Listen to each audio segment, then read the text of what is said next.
मैंने किसी को पूछा, यार ये तो ठीक है आंकड़े वांकड़े तो, मुझे ये बताओ कि ईवीएम जिंदा है कि मर गया। ये लोग तय करके बैठे थे कि भारत के लोकतंत्र और लोकतंत्र की प्रक्रिया के प्रति विश्वास ही लोगों का उठ जाए। मुझे तो लगता था कि शायद इस बार वो ईवीएम की अर्थी का जुलूस निकालेंगे। 4 जून शाम आते आते उनको ताले लग गए, ईवीएम ने उनको चुप कर दिया। ये ताकत है भारत के लोकतंत्र की। 5 साल तो अब ईवीएम शायद मुझे नहीं सुनाई देगा, लेकिन जब 29 में हम जाएंगे तो फिर से शायद ईवीएम को लेकर के नाचने की शुरुआत करेंगे। साथियों, हम लोग जब 4 जून के नतीजे चल रहे थे, मैं तो अपने काम में कुछ व्यस्त था, बाद में फोन आना शुरू हो गए, तो मैंने किसी को पूछा, यार ये तो ठीक है आंकड़े वांकड़े तो, मुझे ये बताओ कि ईवीएम जिंदा है कि मर गया।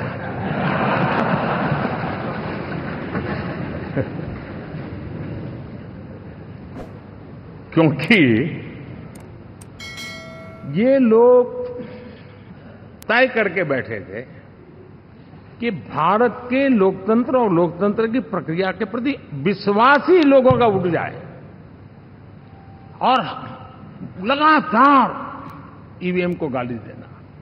और मुझे तो लगता था कि शायद इस बार वो ईवीएम की अर्थी का जुलूस निकालेंगे, लेकिन 4 जून शाम आते आते उनको ताले लग गए, ईवीएम ने उनको चुप कर दिया।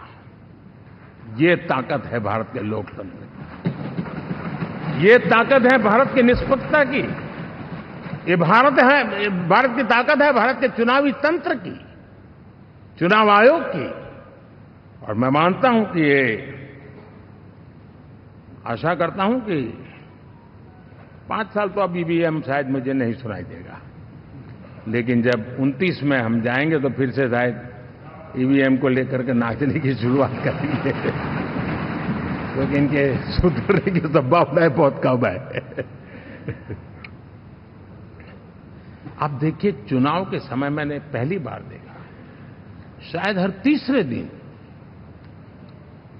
इलेक्शन कमीशन के काम में रुकावट आए, इसके लिए सुप्रीम कोर्ट के दरवाजे खटखटाए गए, भांति भांति की एप्लीकेशन, और एक ही टोली थी।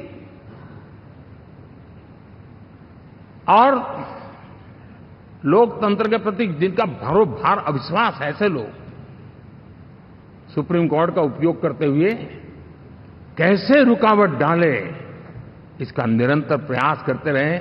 और चुनाव आयोग की ताकत का एक बड़ा हिस्सा अदालतों में, इस पीक अवर्स में, चुनाव के पीक अवर्स में,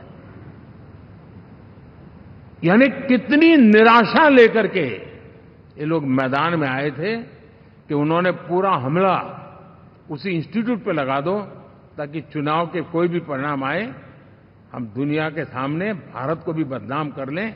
ये षड्यंत्र का हिस्सा था दोस्तों, और कभी भी देश उनको माफ नहीं करेगा।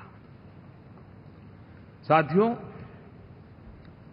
इंडी गठबंधन वाले जब ईवीएम का विरोध करते हैं तो मैं सिर्फ एक चुनाव के रूप में नहीं देख रहा। मैं मानता हूं ये लोग मन से पिछली शताब्दी के सोच वाले लोग हैं। वे टेक्नोलॉजी को हम महत्व न समझते हैं, न टेक्नोलॉजी स्वीकार करने को तैयार है। और ये सिर्फ ईवीएम में दिखाई दिया, ऐसा नहीं, यूपीआई में दिखाया।